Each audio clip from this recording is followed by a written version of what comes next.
Hello and welcome back to the Engerati studio here at European Sustainable Energy Week. This interview is part two of an interview. So, Ioannis, welcome to the studio. We did an interview with George earlier on where we were talking about more sort of macro context about the project and the study you're doing about PV net metering and creating cost-reflective tariffs and so on. But if I can ask you very quickly, just very quickly explain PV net metering, what is it setting out to achieve, and then we'll go into some of the other issues. In Cyprus, we've started implementing net metering from 2012. Until now, I've got 3,600 net metering customers, and we've got a new scheme for 2014 for another 15 megawatts of net metering units. How it works, in Cyprus we install a bidirectional smart meter for every net metering customer that measures the import and export energy from and to the grid. And we calculate the net amount between them, which is the import minus the export. If the net is positive, the customer has to pay the utility that amount in retail price. And if it's negative, the customer earns renewable energy credits based on that amount. The credits can be transferred to the next billing period with a max of 1 billing year, which in Cyprus it ends at April or May. And can I cash those in? Can I say no? You give can't. Me the money? You can't. Right. At the end of the year, it sets to zero. Right. So you can't earn any money, or you cannot transfer credits to the next year. So the most positive outcome for me as an individual is I pay nothing for my energy.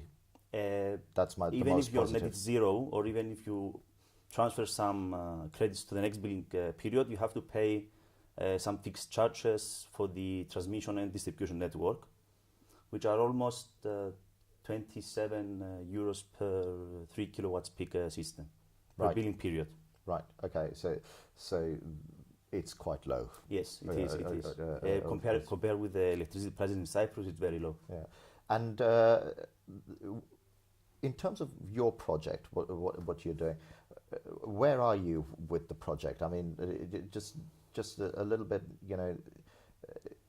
quickly just set out. So what were you looking at achieving, and where are you now? Yeah, we've implemented 7 pilot sites in Cyprus, which are spread around the island. We've got 7 weather stations measuring the plane of array radiance, the ambient and module temperature, and another 7 smart meter solutions where we get existing net metering customers, and we install an extra smart meter measuring the PV production. Using the import-export energy and the PV production, you can find the actual consumption of the customers, of the prosumers. So we gather all the data, we compare them with a baseline scenario that we created with the help of this transmission system operator of Cyprus, and we see how the behavior of the prosumers changes or not after the implementation after they enter the net metering.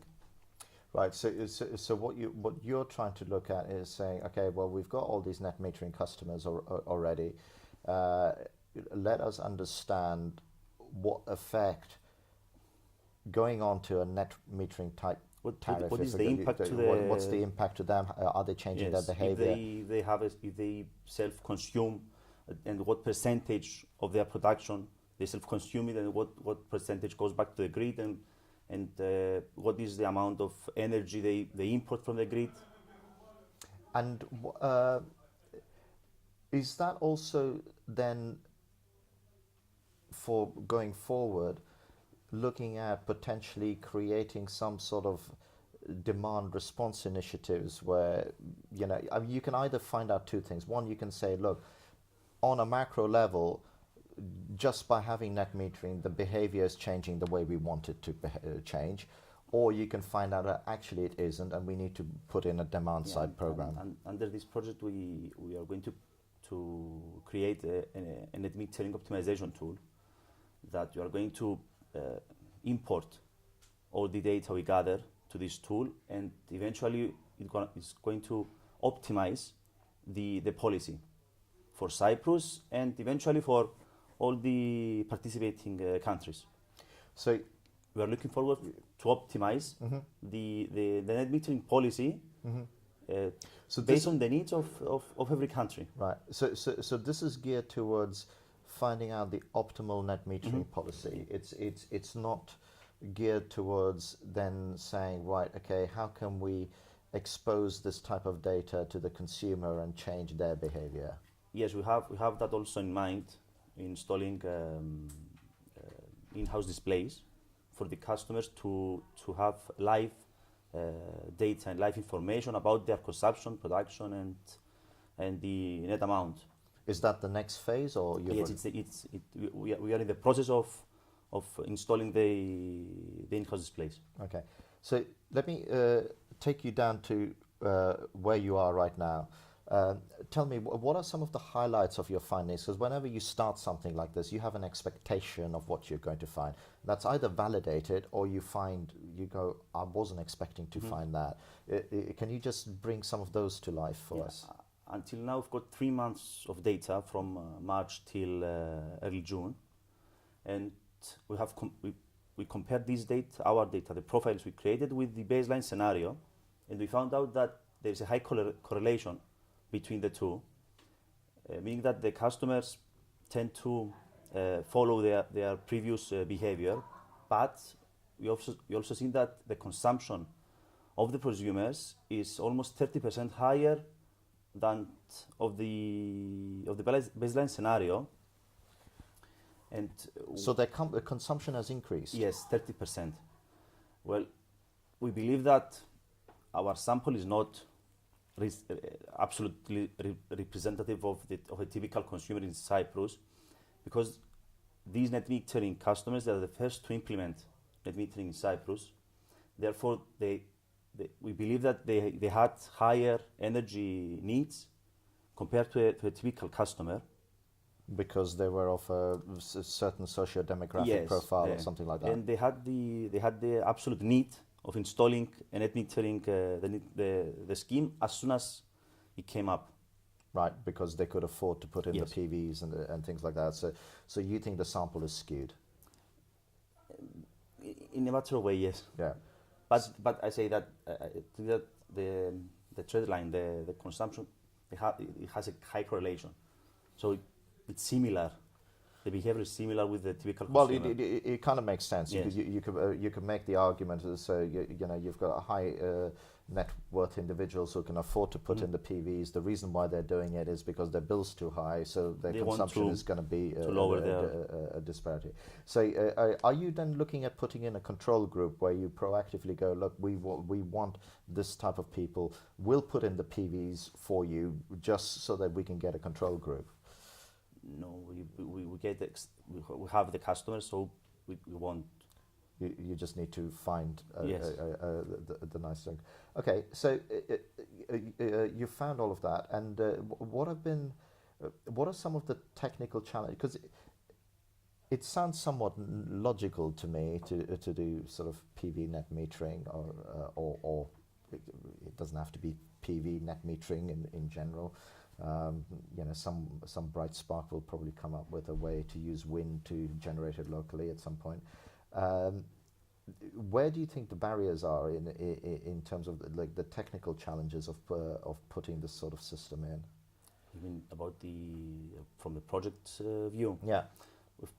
The hardest thing is to gather the data, to implement the smart meters and find the ways to gather the data remotely from each smart meter. It means that you need an infrastructure with a central server and either GPRS or PLC lines that gathers all the data. So you need to bring along many people, like the university with the where the server is, and the TSO and DSO where the implementation of the smart meters are, and the telecommunication services where the GPRS services. So the hardest thing is to incorporate all these people to gather the data. Okay, and again, we sort of touched on it, and you're here sort of sharing your early results, and we're coming to the end of our time in the interview. I've just had the signal. What are the next phases? I mean, one of the things we've already touched on, you need a better sample demographic. What are the other things that you're looking at in terms of the next phases? We are creating an optimization tool, and the data we gather, they will be used as input to this tool, and we are in the phase of developing it. So what's the optimization tool going to do? It's going to optimize the net metering policy in each country. Right. So I'm going to use our gathered data as input, and other inputs like socio-economical and prices and the existing tariffs in each country. We need to validate this tool in order for everybody to be able to use it to see what the optimal net metering policy will be. So this is like a modeling tool? Yes. Right, okay. Got it. Okay, and when are you looking at having that tool finish? In the next 6 months. Right. Well, as the project ends in the next year. So. Yeah. Well, do keep in touch and do share that with us, because we'd like to sort of continue this conversation, albeit online, and share the results of that tool as well. So thank you very much for watching this interview. Like I mentioned, this is a two-part interview, so do check out the other interview which we did with George from the University of Cyprus, and again, I mentioned this in the other interview. If we've done our job right, there's a link to this interview below in the text, so go ahead and look out for that. If the link isn't there, just email us and we'll tell you where it is. Okay, thank you again for watching.